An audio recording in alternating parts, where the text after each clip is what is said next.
आज हम बात करेंगे फोर्स की। ये जो आपका 11 का जो चैप्टर है उसकी, उसमें शुरुआत जो की गई है, it is from different types of forces. तो कई तरह के फोर्सेस वहाँ पे डिस्कस किए, जैसे nuclear force, gravitational force, magnetic force वगैरह वगैरह। थ्योरेटिकल डिस्क्रिप्शन है, just go through that description. Then we have law of conservation of momentum. Law of conservation of momentum के ऊपर आपको कई सारे न्यूमेरिकल्स आ सकते हैं। ये लॉ ये कहता है कि initial momentum of the system is equal to final momentum of the system, यानी overall momentum of the system is conserve before collision, after collision. ये केसेस आपको पता होंगे। So what is basically that, suppose these are the two objects which are coming, rather approaching each other. This is having mass m1, this is having mass m2. इसकी initial velocity है u1, इसकी है u2. So m1 u1 plus m2 u2, this is momentum of system, और ये momentum conserve रहेगा। यानी मान लो कि कोलिजन के बाद इसकी वेलोसिटी अगर v1 हो जाती है और इसकी वेलोसिटी v2, तो ये हम लिखेंगे m1 v1 is equal to m2 v2। This is your law of conservation of momentum, यानी total momentum of the system यानी जितने भी ऑब्जेक्ट्स टकरा रहे हैं उन सबका मिला के जो मोमेंटम है दैट रिमेन्स कंजर्व। तो इसके ऊपर हमें कुछ न्यूमेरिकल्स आ सकते हैं। Then we have some cases, जैसे कि बुलेट, बंदूक आपने चला दी तो जो बुलेट आगे जाएगी, सो बिकॉज वो गन तो आगे, सॉरी बुलेट तो आगे जा रही है बट गन पीछे आ रही है, that mean there is a recoil velocity of the gun. तो ये recoil velocity of the gun आपको पूछी जा सकती है। Next part is we have work done by variable force. हमें ये पता है कि work done by constant force, work done by constant force is F S cos theta, where F is the force, S is displacement, theta is the angle between force and displacement.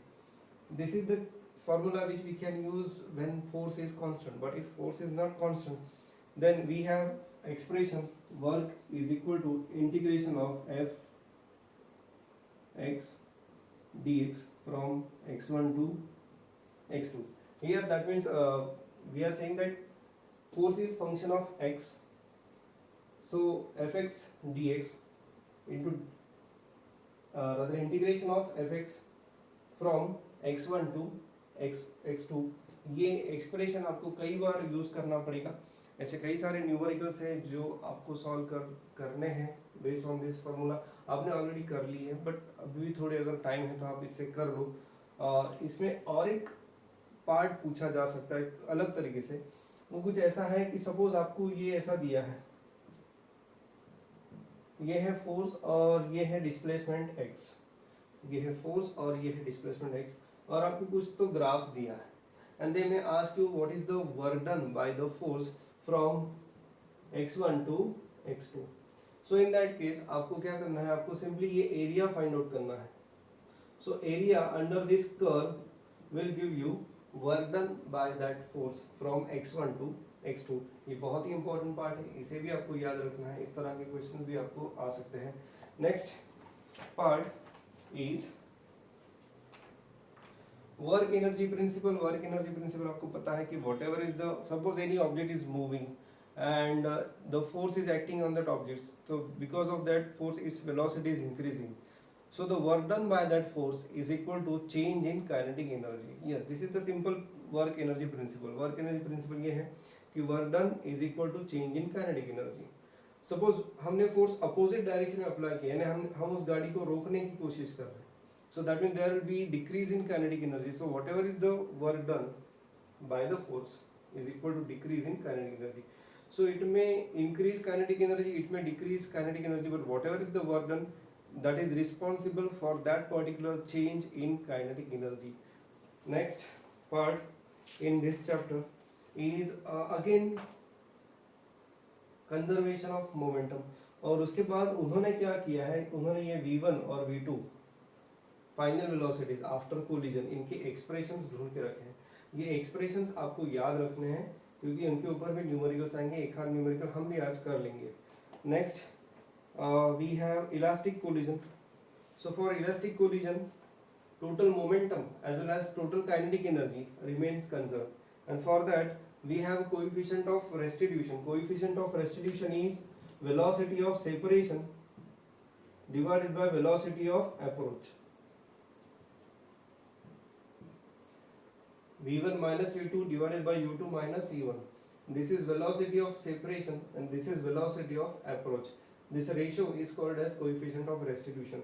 So if your collision is perfectly elastic collision, so for elastic collision this coefficient of restitution will be 1. For perfectly inelastic collision, this v1 minus v2 is 0. याद रखना. So that's why coefficient of restitution is 0.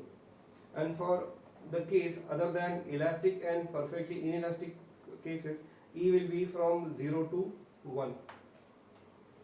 Next case is, बाद में उन्होंने बात की है torque के बारे में. So torque is equal to R cross F. यह है vector relation between torque and force. Torque is equal to R cross F. Then we have another couple. So couple is again, मान लो we have two forces acting in opposite direction and this is distance AB. Two forces are having same magnitude. Then the torque of this couple or moment of this couple, it is also called as moment of this couple, it is given by F into distance AB. ये एक important part है इस chapter का. Torque के ऊपर भी questions आ सकते हैं या इसके ऊपर भी क्वेश्चंस आ सकते हैं. This is generally called as couple moment of couple या torque of couple. Next is centre of mass. So suppose m1 m2 are the particles and they have position vectors r1 r2. Then the center of mass is given by m1 r1 plus m2 r2 divided by m1 plus m2. This is the expression for center of mass, position of center of mass.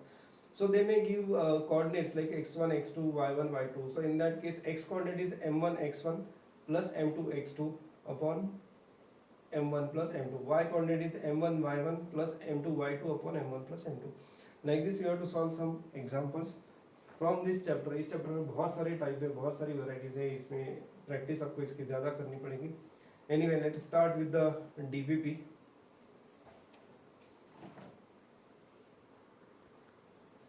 So first question is, a bullet of mass 10 gram is fired from the gun of mass 1 kg with recoil velocity 5 meter per second of gun. Gun की recoil velocity दी है. The muzzle velocity will be, यानी उस bullet की जो speed है वो कितनी है वो हमें ढूंढना है. सबसे पहले गन शूट करने से पहले दोनों की वेलोसिटी 0 है तो इनिशियल मोमेंटम वो रहेगा 0.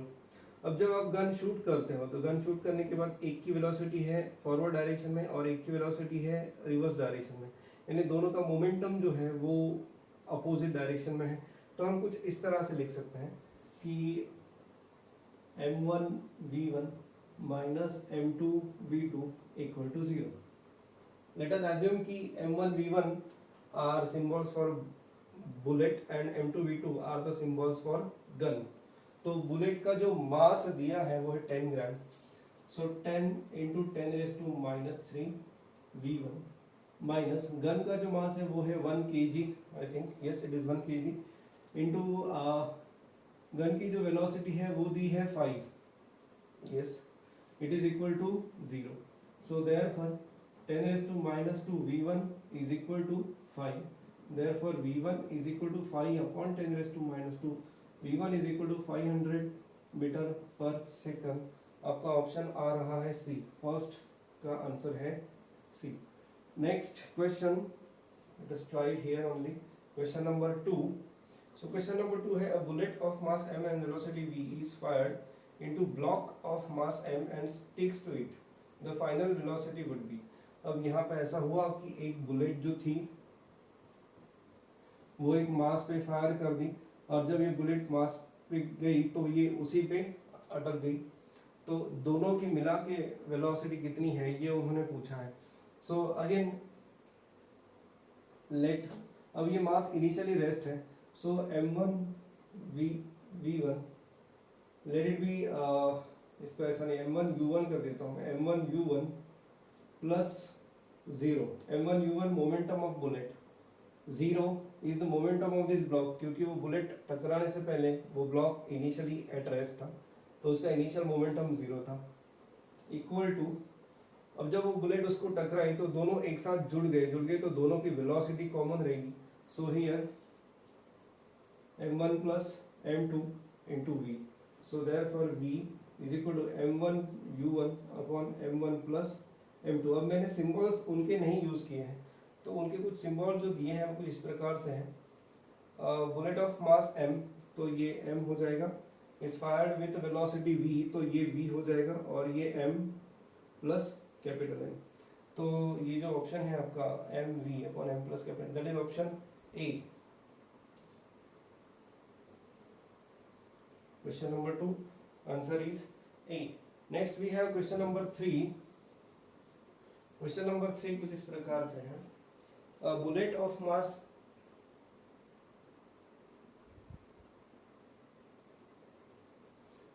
of mass A and velocity b is fired into a large block of mass c. The final velocity of the system is, same है, इसी तरह से ये करना था, और इसका आंसर आपको मिलेगा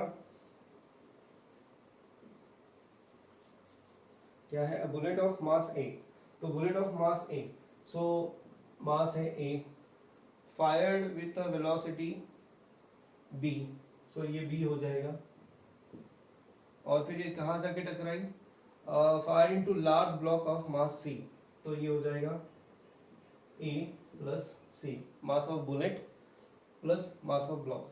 तो सिमिलर क्वेश्चन आ गया, बट सिंबल्स थोड़े अलग थे इसलिए मैंने इसको ऐड कर दिया।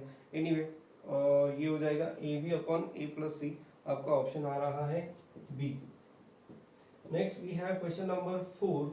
क्वेश्चन नंबर 4 कुछ इस प्रकार से है, an alpha particle emitted by uranium nucleus, if the speed of alpha particle is 1.5 into 10 raised to 7, then what will be the recoil speed of the remaining nucleus। ठीक है, alpha particle m alpha bye mn, yes m alpha bye mn दिया है, और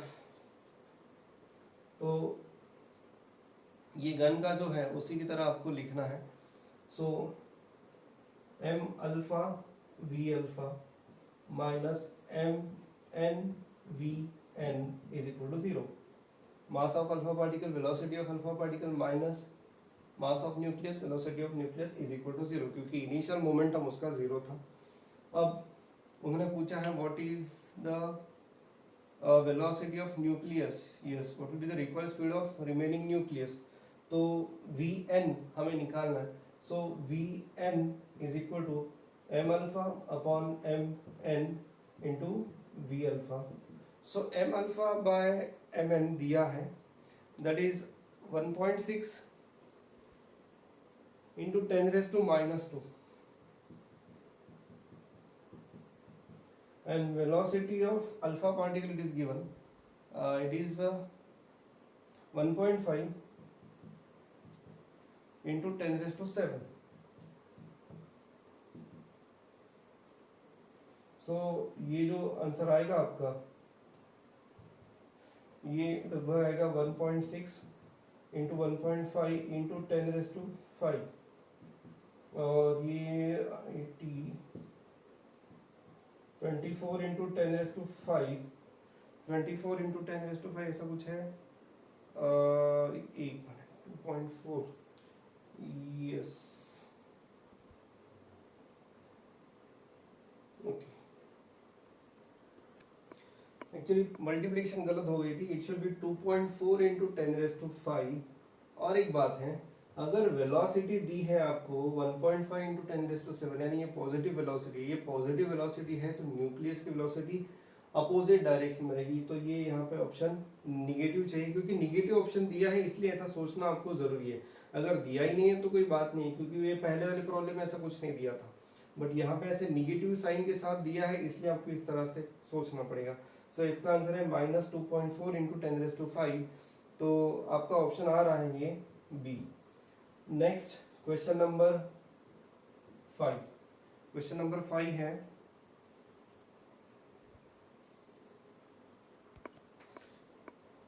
a force F equal to 10 plus 0.5x, ये इस तरह से दिया है, x on a particle in x direction, और x के लिमिट दिए हैं 0 to 2, और उन्होंने पूछा है द वर्क डन। सो हमें पता है नाउ हियर, हमें यहाँ पे पता चलता है कि force is function of x, so in that case we have expression for work is equal to f dx। So ये हो जाएगा 10 प्लस 0.5x इंटू dx। इस इंटीग्रेशन को मैं डायरेक्टली सॉल्व कर लेता हूँ, तो ये आ जाएगा 10x plus 0.5 into x square by 2, तो 10x plus x square by 4 हो जाएगा ये, और इसके जो लिमिट्स है फ्रॉम 0 to 2, अगर आप लिमिट्स अप्लाई करते हो और इसे सॉल्व करते हो तो आपको यहाँ पे आंसर मिलेगा 21 जूल। इंटीग्रेशन अप्लाई करना पड़ेगा आपको यहाँ पे, इस तरह से आपको इंटीग्रेशन मिलेगा। अगर आप लिमिट्स पुट करोगे आंसर आपको मिलेगा 21 joule. Next is question number 6। Question number 6 कुछ इस प्रकार से है।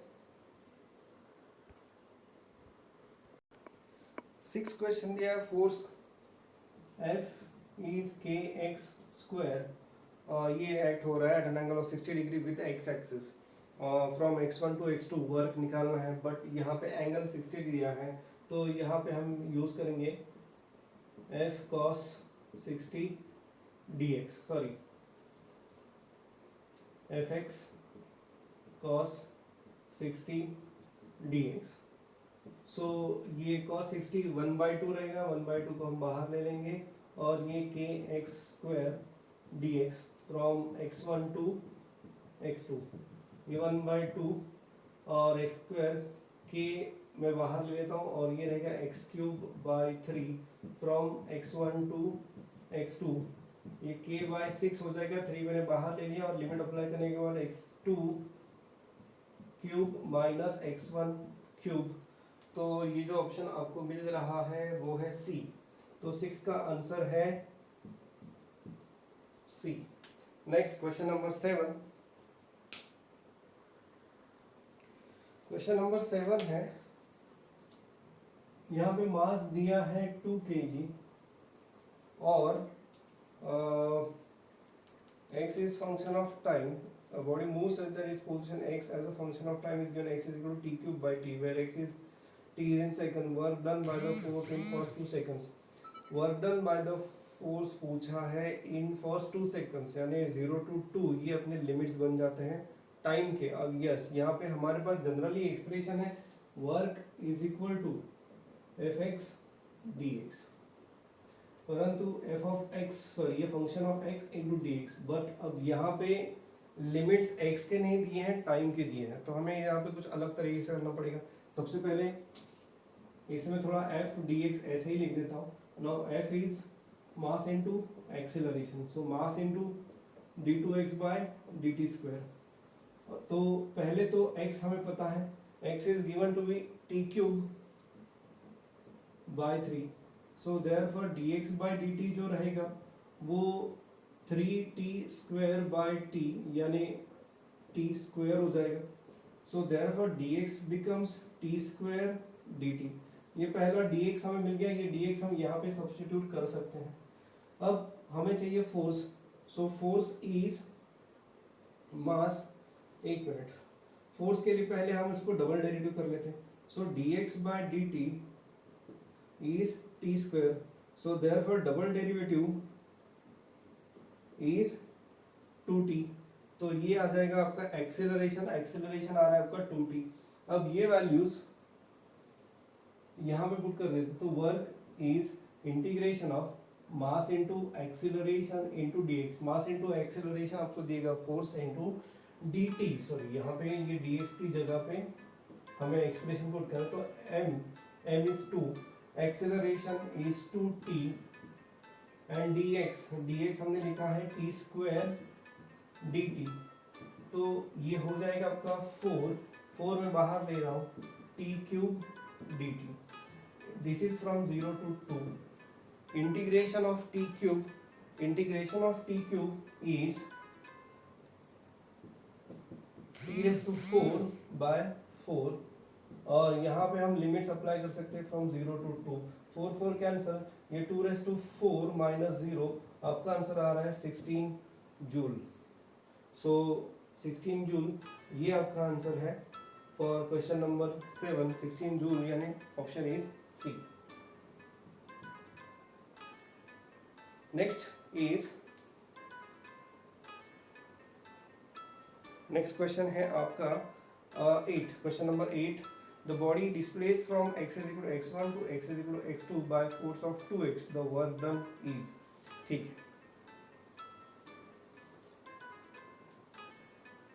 So the work done can be given by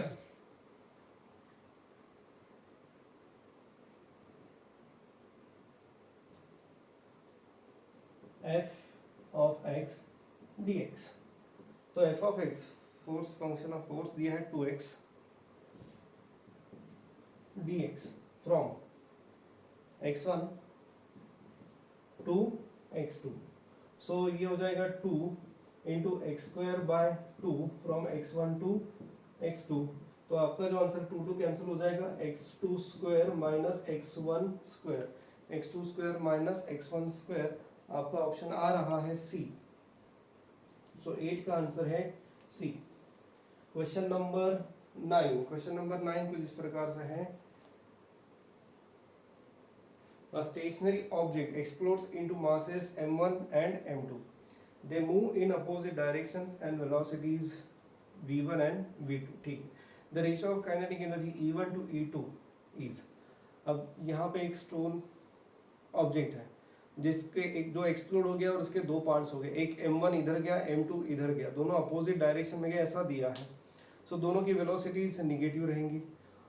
explode होने से पहले उसका इनिशियल मोमेंटम 0 था और फाइनल मोमेंटम जो रहेगा वो रहेगा ये m1 v1 minus m2 v2.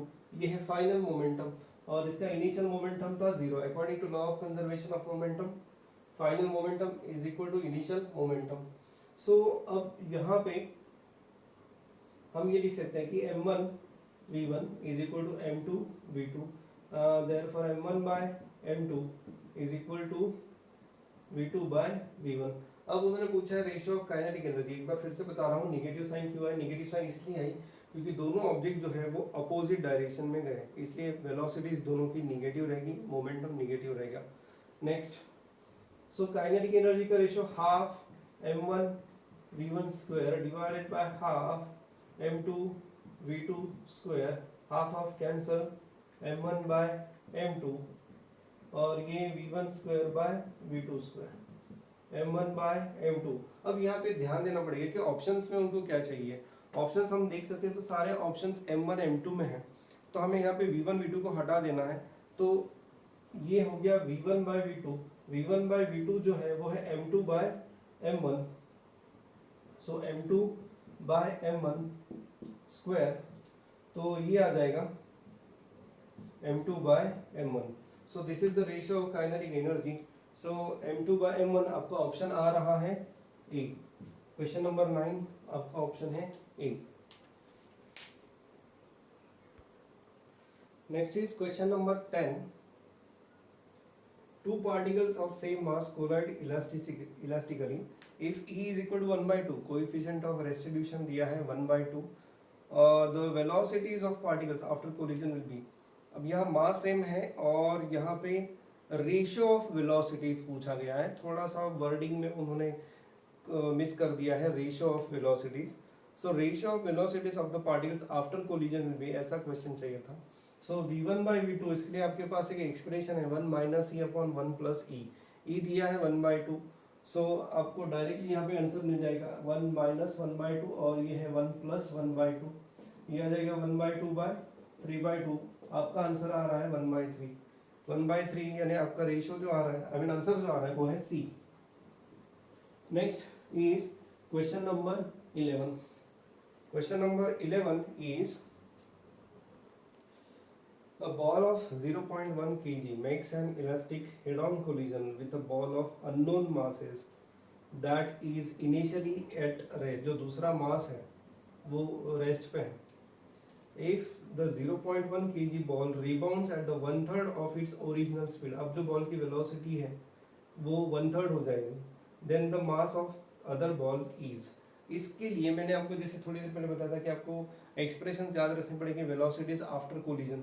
So this is the velocity after collision of first mass that is 0.1 kg वाला जो बॉल है उसकी जो वेलोसिटी है after collision that is v1.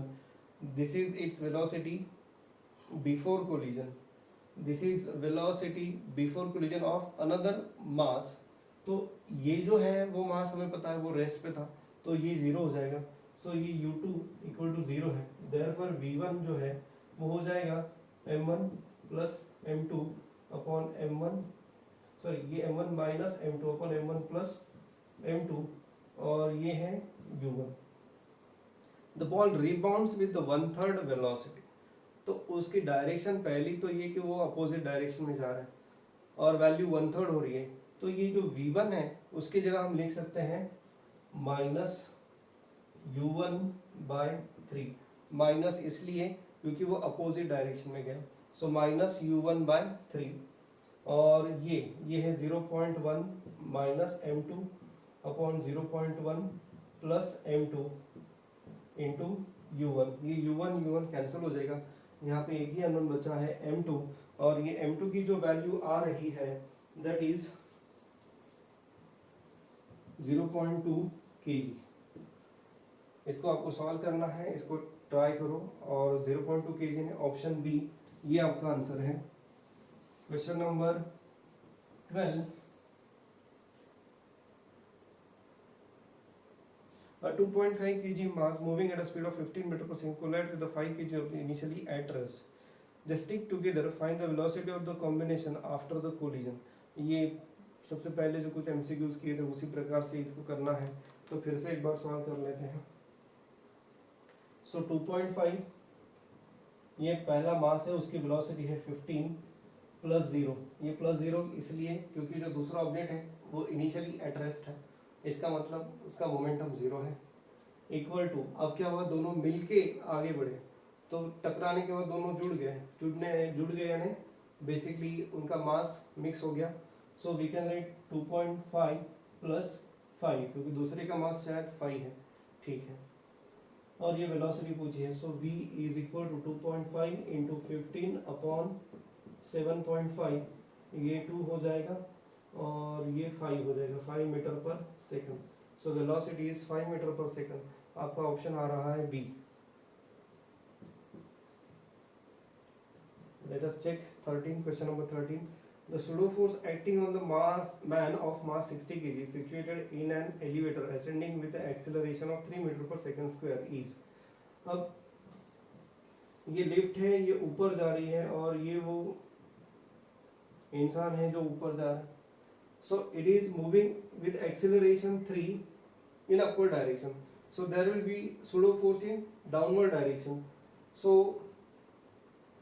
force is equal to mass into acceleration.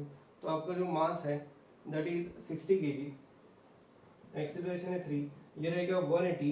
But याद रहे जैसे मैंने कहा कि pseudo force will be in downward direction, so it will be minus 180. So that's why the option is a.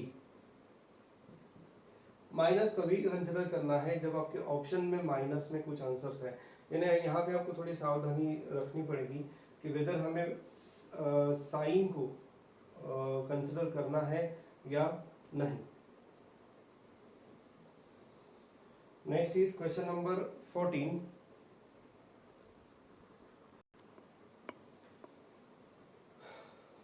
is position vector of a particle given by r. The force is given. Act on the particle. Torque acting on the particle is. इसमें बड़ा ही simple equation है. Torque is equal to r cross F. So अब ये torque जो रहेगा वो हमें यूज करना पड़ेगा आई जे के 0. आर जो दिया है, आर दिया है 5 2 और जो फोर्स दिया है 4.3। सो यहाँ पे सिर्फ आई कैप रहेगा, क्योंकि आप देख सकते हो पोजीशन वेक्टर में एंड फोर्स में आई कंपोनेंट 0 है, यानी पोजीशन वेक्टर एंड फोर्स ये दोनों के दोनों वाई जेड प्लेन में है। अगर ये दोनों वाई जेड प्लेन में है तो टॉर्क की जो डायरेक्शन रहेगी वो perpendicular to the Y Z plane रहेगी, यानी it is along the i axis यानी एक्स एक्सिस। बट आई वाले यहाँ पे सारे ऑप्शन है, लगभग दो ऑप्शन है, एक -7 है और एक +7 है। तो वेदर इट इज -7 और +7, इसके लिए हमें ये कैलकुलेशंस करने पड़ेंगे। हाँ, अगर एक ही ऑप्शन रहता आई का तो कैलकुलेशंस करने की भी जरूरत नहीं थी। अब कंफर्म कर लेते हैं क्या रहेगा यहाँ पे। सो आई इंटू 5 3 15 -8, तो ये आपका सीधा सीधा आंसर आ रहा है 7 आई का प्लस आ रहा है, तो 7 आई का भी यानी आंसर है B. Next question number 15। Question number 15 है force 120 newton is applied tangential to the wheel of diameter 0.5 metre, torque acting about the centre of wheel is. ये व्हील है और ये फोर्स एक्ट हो रहा है टेंजेंशियली। ये कितना एक्ट हो रहा है? फोर्स इज 120, डायमीटर दिया है तो और टॉर्क पूछा अबाउट द सेंटर, तो अबाउट द सेंटर यानी डिस्टेंस हमें लेना पड़ेगा 0.25, तो torque is equal to F into r. यहाँ पे वेक्टर की कोई ज़रूरत नहीं है, so F is 120 and r is 0.25, तो ये आएगा आंसर 120 0.25 यानी 1/4। आपका आंसर आ रहा है 30 न्यूटन मीटर, 30 न्यूटन मीटर यानी ऑप्शन ए आ रहा है आपका। Next is question number 16। Question number 16 है the length of bicycle hand is 40 centimeter. If the cyclist applies force of 0.04 Newton parallel equal and opposite on both side ends, then the moment of couple is। moment of couple अभी थोड़ी देर पहले बताया था कि ये handle है, एक force ऐसा है, दूसरा फोर्स ये ऐसा रहेगा। फोर्स की वैल्यू दी है 0.04 और डिस्टेंस ए बी भी दिया है, डिस्टेंस ए बी दिया है 40 सेंटीमीटर। तो टॉर्क इज यानी moment of couple is force into distance A B, so force है 0.04 इनटू ए बी 0.4, तो ये आ जाएगा ये 10⁻², ये 10⁻⁻1, 10⁻³ न्यूटन मीटर, ऐसा ऑप्शन है आपके पास। यस, यानी 0.016 ऑप्शन आ रहा है B. Question number 17। Question number 17 है what is the torque of force acting at a point R metre about origin. ठीक है, फिर से यही यूज करना है आपको। अब यहाँ पे आपको करके देखना पड़ेगा। So torque is R cross F. Vector form में लोगे तो वेक्टर फॉर्म में हमेशा it is R cross F. अगर आपने गलती से भी वहाँ पे एफ क्रॉस आर कर दिया तो आपका पूरा क्वेश्चन गलत हो जाएगा। सो आई जे के और यहाँ पे 3 2 3 एंड फोर्स इज 2 -3 -4। सो ये जो लगभग आंसर आ रहा है, अब इसको करने के लिए टाइम जाएगा। ठीक है, कर ही लेते हैं, कोई बात नहीं। आई फिर ये 2 -4 -8 -9 +9, ये -j, ये -12 -6 और ये +k, ये -9 और ये -4। सो आपका जो आंसर आ रहा है वो है आई कैप और ये -18 +18 j, ये -13 k, तो ऑप्शन मेरा आ रहा है A. Next is question number 18। Question number 18 में फोर्स दिया है 3i + j -4k और applied at a point, this force is applied at this point 3 4 -2, torque about the point -1 2 4 -1 2 4, ये पॉइंट के आसपास यानी पॉइंट के अराउंड दिस पॉइंट आपको टॉर्क निकालना है।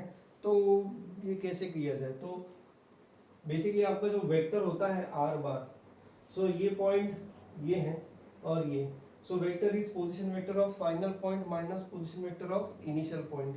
तो आपका जो पोजीशन वेक्टर बनता है are bar which is 3 + 1 i cap plus 4 - 2 j cap plus -2 - 4 k cap, ये पहला आपका पोजीशन वेक्टर बनेगा। सो 4i + 2j - 6k, ये आपका पोजीशन वेक्टर बनता है। एक बार आपको r मिल गया, so torque is equal to r cross f।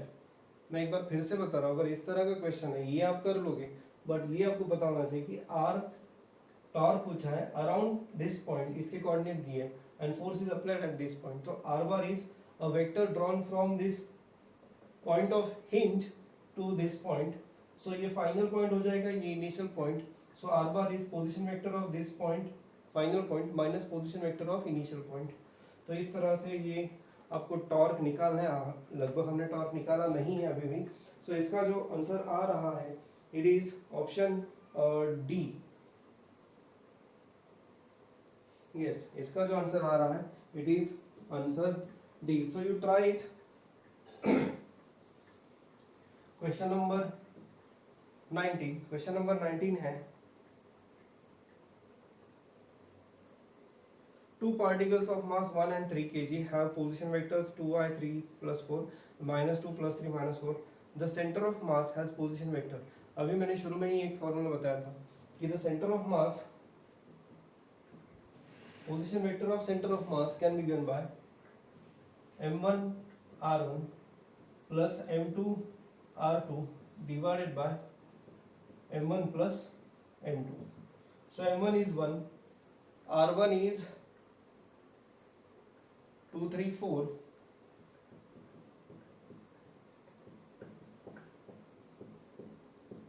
and m2 is 3, r2 is -2 3 -4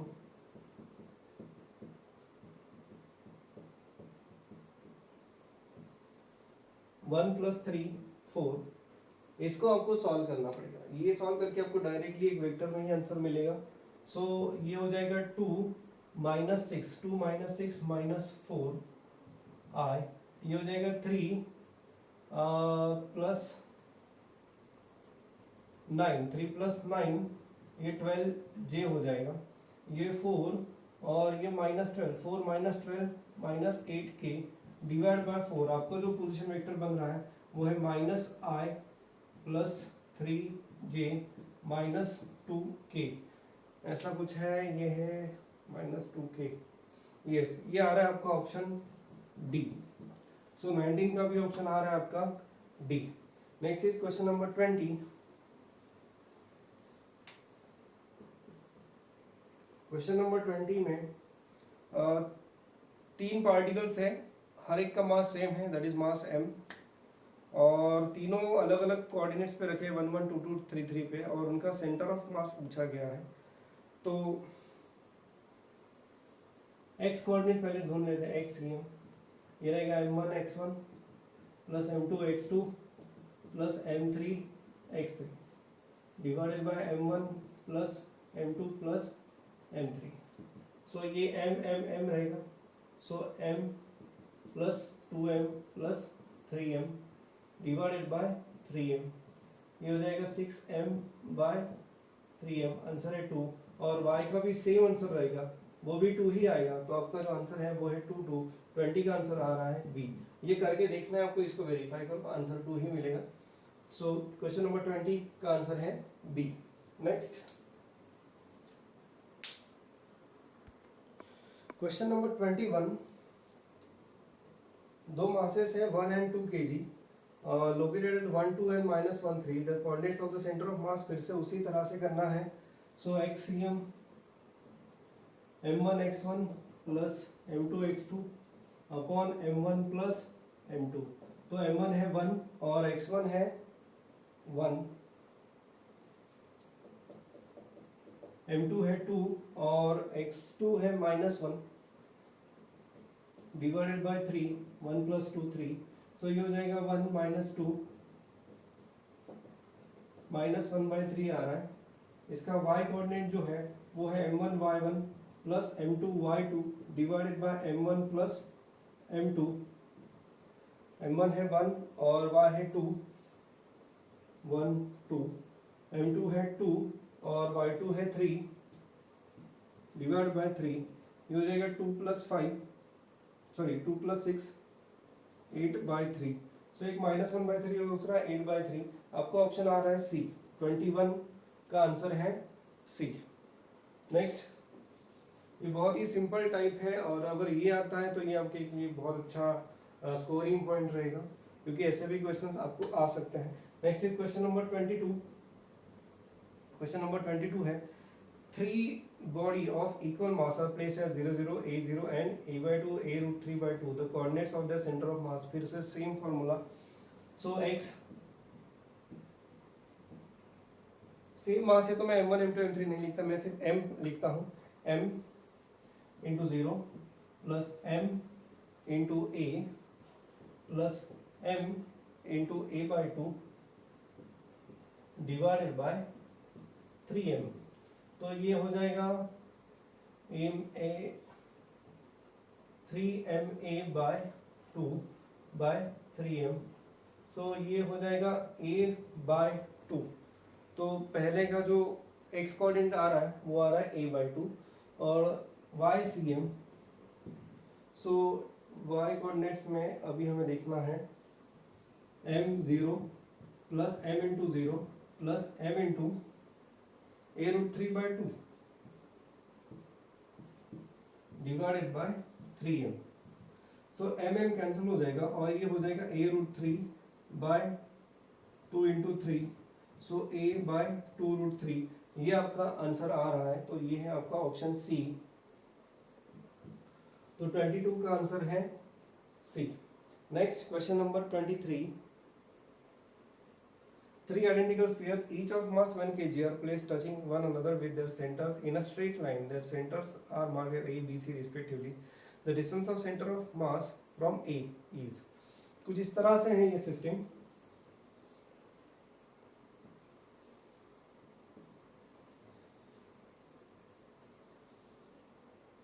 और ये इस तरह से है, ये है सेंटर्स A, B, C, इस प्रकार से। और अब the distance of centre of mass from A, तो कहीं पर भी वो डिस्टेंस रहेगा तो उसका ए से डिस्टेंस हमें निकालना है, यानी एक्स कोऑर्डिनेट ही निकालना है, ऐसा हम एज्यूम कर सकते हैं। तो हम यहाँ पे लिख सकते हैं, मान लो ये मास m है, आइडेंटिकल स्फीयर से तो हर एक का मास सेम रहेगा और वो मेरे ख्याल से 1 kg दिया है। सो इसका कोऑर्डिनेट 0 रहेगा, इसका रहेगा ए बी और इसका रहेगा ए सी। सो एक्स सी एम यानी 1 into 0 plus 1 into A B plus 1 into A C divided by 1 plus 1 plus 1 3, so ये हो जाएगा A B plus A C by 3। 0 इसलिए क्योंकि पहला जो है वो ही ओरिजिन है, इसलिए उसका डिस्टेंस जो रहेगा वो 0 रहेगा। So A B plus A C by 3, ऐसा ऑप्शन आपके पास है, that is option D. Question number 24। Question number 24 है, if a body is in equilibrium under a set of non collinear forces, the minimum number of forces has to be. यहाँ पे जो answer है that is minimum forces जो होने चाहिए वो होने चाहिए 3। यस, क्योंकि नॉन कोलिनियर है, अगर कोलिनियर होते तो 2 काफी है, बट अगर नॉन कोलिनियर है तो there has to be 3 minimum forces of unequal values, तो और इक्वल वैल्यूज भी चलेंगे। तो यहाँ पे जो मिनिमम नंबर आना चाहिए वो है 3। सो आपका जो ऑप्शन बन रहा है 24 का वो है B. Next we have question number 25। So question number 25 में the separation between carbon and oxygen molecules in CO is 0.12 nanometer. What is the distance of center of mass from carbon atom? कोई भी खास जानकारी नहीं है, बस हम ये बोल सकते हैं कि हम मोलर मास से थोड़ा बहुत रिलेशन निकाल सकते। तो कार्बन एटम का जो मोलर मास है वो है 12 और ऑक्सीजन एटम का जो मोलर मास है वो है 16। O2 नहीं है, सिर्फ O है, इसलिए मोलर मास उसका 16 लेना है। इससे अभी हमें और क्या जानकारी मिल सकती है, तो इसमें बेसिकली दो चीज़ें हैं। तो इस तरह से आपको इसको करना था। इसमें बहुत रेयरली इस तरह का क्वेश्चन आ सकता है क्योंकि इसमें इंफॉर्मेशन जो है वो दी नहीं है कि दोनों के बीच में डिस्टेंस कितना है, क्या है। सो लेट अस एज्यूम कि दोनों के बीच में जो डिस्टेंस है ये सेपरेशन में जो वो दिया है 0.12 नैनोमीटर है, and they are asking the what is distance center of mass from carbon. Suppose this is carbon and this is oxygen. तो अगर ये 0.12 है and distance from the carbon atom अगर हम एज्यूम करें कि डिस्टेंस है r, सो ये ले लेता हूँ मैं r1 और ये ले लेता हूँ मैं r2। सो m1 r1 m2 और R2 की जगह में 0.12 माइनस R1 ऐसा लिख सकता हूँ। अब ये बेसिकली एक्सप्रेशन कहाँ से आया, ये हमने इसमें भी पढ़ा था कि total moment of mass from the centre of mass is 0, moment of each particle from the centre of mass is 0। ये कंसेप्ट हमने रोटेशनल मोशन में एक बार पढ़ी थी, तो उसी से ये रिलेशन आया कि m1 r1 is equal to m2 r2। इसी से आप इसको सॉल्व कर सकते हैं, दूसरा कोई तरीका लगभग नहीं है क्योंकि एडिशनल इन्फॉर्मेशन कुछ भी हमारे पास अवेलेबल नहीं है। सो m1 r1 m2 0.12 minus r1, क्योंकि r2 की जो वैल्यू हमने ली है वो है 0.12 माइनस r1। m1 m2 हमें पता है, m1 हम लेंगे 12 r1, m2 हम लेंगे 16, 0.12 माइनस r1। अगर आप इसको सॉल्व करते हो फॉर r1, क्योंकि अभी इसमें सिर्फ एक ही अननोन है, तो r1 की जो वैल्यू हमें यहाँ पे मिलेगी that is around 0.07 नैनोमीटर। तो ये हमारा आंसर आता है। इसे आपको ट्राई करना, एक बार सॉल्व करके देखो। ऑप्शन है आपका C. So this is all about force. इसमें बस ये एक इक्वेशन है जो नया है आपके लिए, शायद आपने इससे पहले भी देखा होगा, बट इसे आप याद रखना, ये मेथड थोड़ी अलग है as compared to other center of mass numericals. So that's it for force.